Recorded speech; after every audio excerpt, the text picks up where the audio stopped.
Hello guys! Ayan no, si Sir Art from Central Engineering of MBC, Manila Broadcasting Company. Andito kami ngayon sa Yes the Best Cebu. So papasok tayo sa studio. Yan yung transmitter.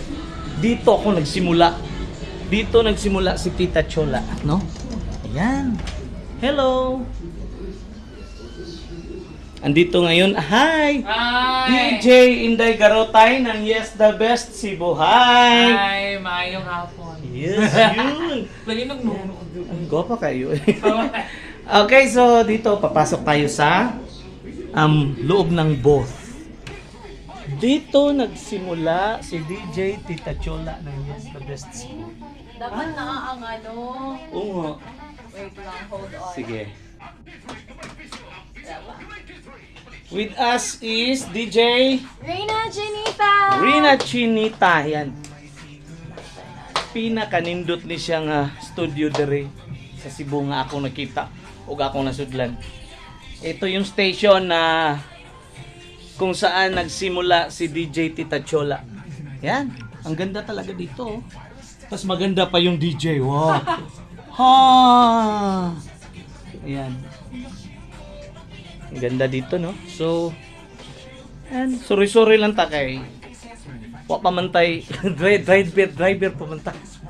Yan ito, maganda na ang studio ng at saka yung opisina dito.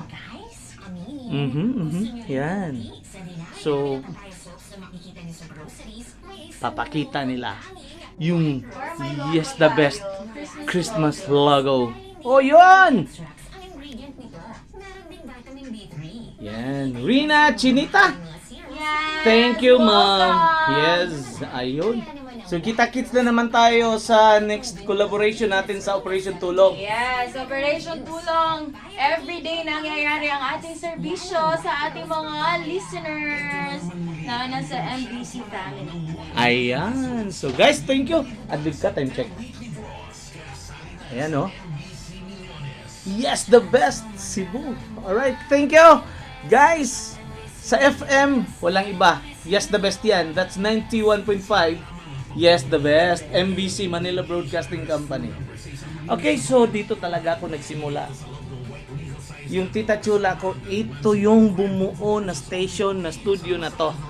Kaya hindi ko to makakalimutan. Again, Rina Chinita, thank you. Thank